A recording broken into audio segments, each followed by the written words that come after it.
안녕하세요. 사단법인 한민족생활문화연구회 상임이사를 맡고 있는 송준석입니다.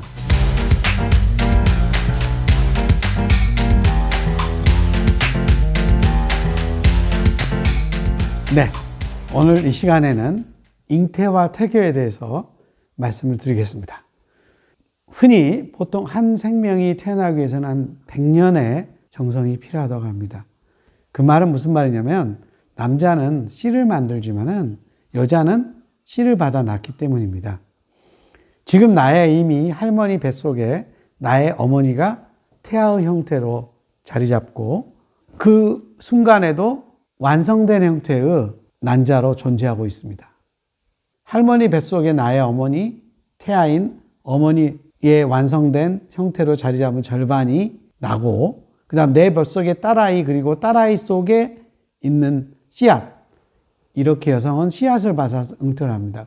이 사실에 우리는 생명은 선택하고 조절할 수 없음을 아는 겁니다. 내가 이 세상에 지음받아서 태어나는 순간 이미 자기 생명운동을 충실히 하는 것이 생명받는 이의 도리다 라고 하는 것을 아셨으면 좋겠습니다. 요즘 건강하지 못한 몸에서 인공분만의 악순환이 벌어지고 있습니다. 여러분, 태초로 생명을 잉태하고 나고 자라게 했던 자연스러운 삶의 과정이 의학이라는 명목하고 부통분만이라고 하는 이름의 이웃논리로 변질되어 있습니다. 생명의 과정을 자연스러움 속에서 배우지 못한 현대인들은 사회가 심어졌죠. 우리 자신한테. 그래서 소위 전문가들에게 출산의 주도권을 넘겨버렸습니다. 그래서 불임률이 이제 한 15% 된다고 하죠. 자연 유산율이 한 20%. 그래서 조산율이 한 15%입니다. 사산도 지금 늘고 있고요. 그래서 부모가 아이를 잉태하지 못하고 임신을 유지할 능력이 크게 낮아졌습니다. 그런데 그러다 보니까 출산의 과정조차도 이겨내지 못하는 몸과 정신 상태가 되어버렸습니다. 임신도 힘들지만 출산의 두려움도 큰 거죠. 그리고 갓난 애들은 엄마 젖을 여러분 초유라고 하죠.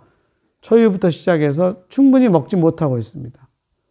그리고 우리나라처럼 여러분 항생제를 많이 처방하는 국가가 없습니다. 건강보험심사평가원의 자료에 의할 것 같으면은 56.4%가 소아과에서 항생제를 이렇게 많이 한다는 거예요.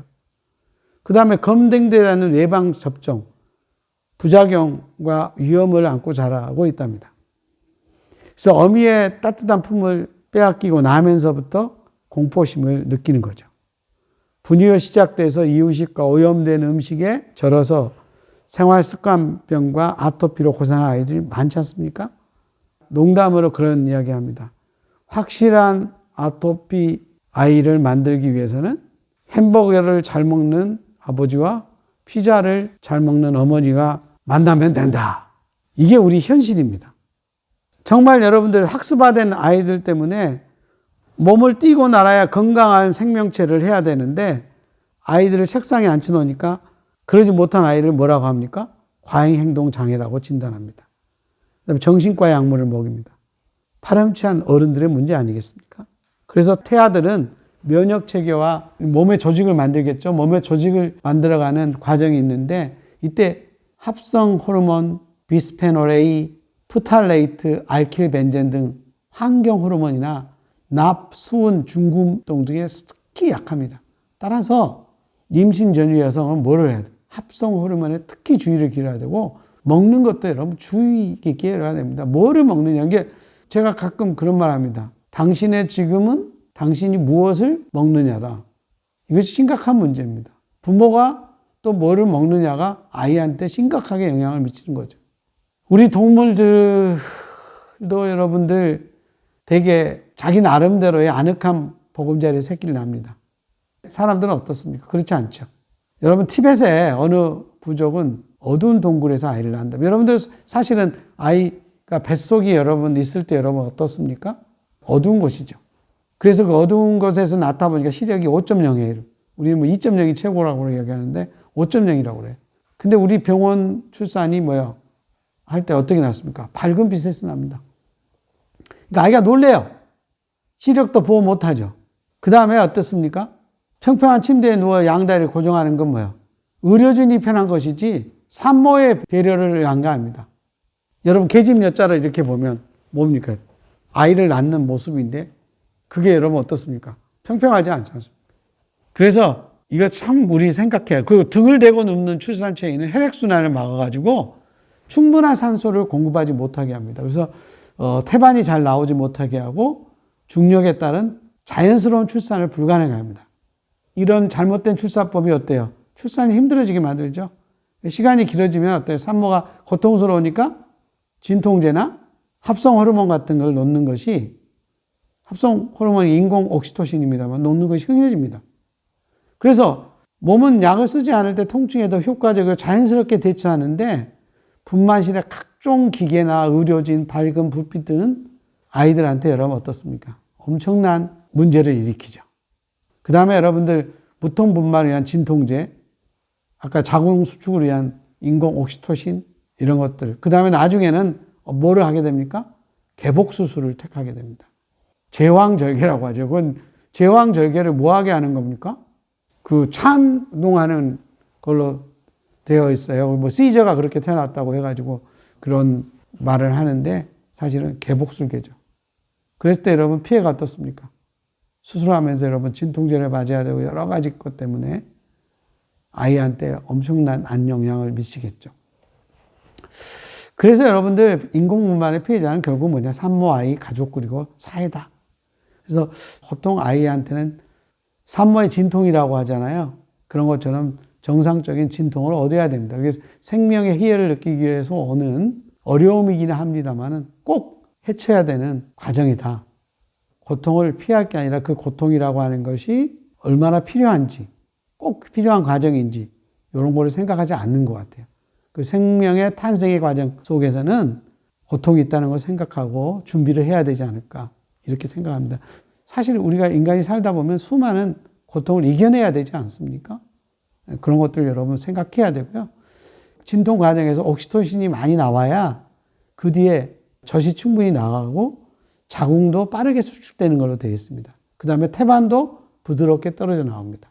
그래서 진통은 결국 엄마의 몸을 건강하게 하고 아이가 세상에 태어난 몸을 준비시켜주는 겁니다.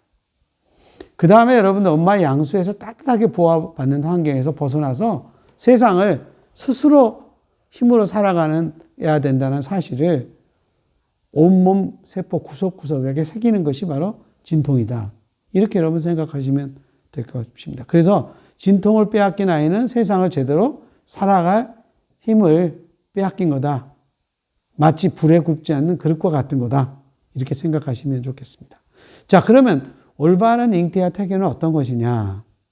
옛날에 기자라는 게 있습니다. 그 기자가 뭐예요? 비는 거를 기자라고 합니다. 사람의 정성이라고 하는 게 여러분 얼마나 중요한지 아시겠죠? 그래서 우리는 부부의 연을 맺기 전에 정말 할머니, 할아버지, 아버지부터 세상의 이치와 지혜를 터득했습니다. 그 다음에 그래서 혼인하기 전에 마음가짐, 몸가짐을 다스리게 했습니다. 근데 세상살 공부라는 건 뭐냐? 여러분들 농사라고 하는 게 뭡니까? 농이 여러분 뭐야? 별진의 여러분 노래곡장이에요. 별의 노래인데 그 별의 노래는 우주의 질서를 읊는다는 거예요. 그래서 우주 질서를 알아야 농사도 짓는 것이고 가축도 기르는 것입니다. 그래서 잉태를 한다는 것들은 뭐냐? 고루한 이야기일지 모르겠지만 삼신만배가 데려온다는 그 삼신이 뭐냐면 천지인의 기운이 다 합쳐서 낳는다는 그런 뜻이 되겠습니다. 귀한 생명 그냥 오는 게 아닙니다. 하늘과 땅의 기운과 사람의 남자와 여자의 고귀한 성스러운 결합을 통해서 얻어지는 것이다. 그래서 옛날 사람들은 정말 잘 알다시피 거풍이라고 하는 것과 달빛에 정한수 펴놓고 비는 그런 거를 통해서 여러분 그런 정신을 통해서 했고 그 다음에 정말 귀한 시간을 정했습니다. 여러분 미신이라고 생각하지 마십시오. 그런 정성을 다했다는 거예요. 그걸 합방. 그리고 나쁜 소리도 듣지 않았고 정말 좋은 이야기를 그런 정성을 다해 지극정성을 통해서 여러분이 태어났다고 생각하십니다. 그래야 온전한 정신을 주는 것이다. 이렇게 생각합니다. 그래서 하늘과 땅과 사람의 조화의 이치로 생명이 태어난 것이다. 라고 하는 겁니다. 태교라고 하는 게 뭐냐? 인간이 훌륭한 후손을 낳기 위해서, 자손을 낳기 위해서 어머니가 태중에서부터 가르친다. 근데 저는 아까 그 이야기했죠. 잉태되기 전부터 엄마 마음을 이야기했는데, 몸과 마음을 상관하는 것이 여러분들 이미 태교신기라고 하는 것에서도 여러분들 읽어보시면 정말 너무 국가입니다. 옛날 거라고 생각하지 마십시오. 정말 이 귀한 겁니다. 그러면 여러분 어떠냐? 우리 잉태법은 뭐냐? 건강한 난자를 유지하고 그 다음에 남성에게는 건강한 정자를 하기 위해서 바른 생활 건강법을 해야 합니다. 그 독소를 없애야 되겠죠. 그 다음에 두 번째는 명상이나 신념을 다뤄야 됩니다. 그러니까 아름다운 마음을 가져야 된다는 거죠. 원하는 자녀의 상도 설정하면서. 그 다음에 합방일 전에는 반드시 금욕 생활을 해야 된다.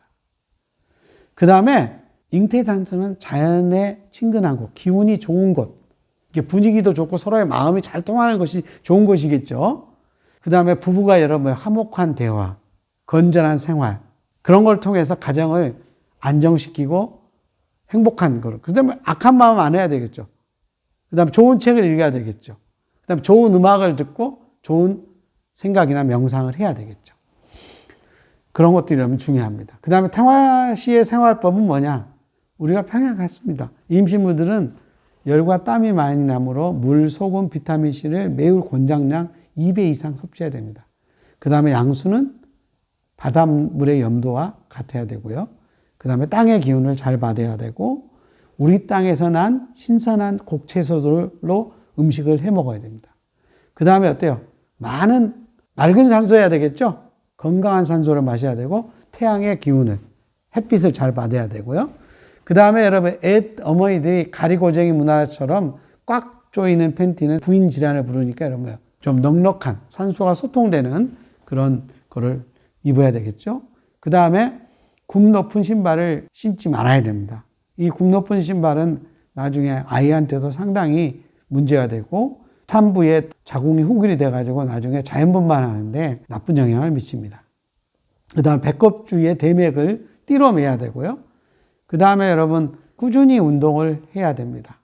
우리가 이야기하면 여러분 팔자걸음 해야 되고 부모 운동 해야 되고 모관 운동 해야 되고 흡착합축 운동이라든지 이런 운동을 정말 좋은 환경 속에서 계속 꾸준히 하게 되면 여러분들 어떠냐면 그 자연 분만하는데 도움이 많이 될 걸로 생각을 하고 있습니다. 네, 여러분 감사합니다.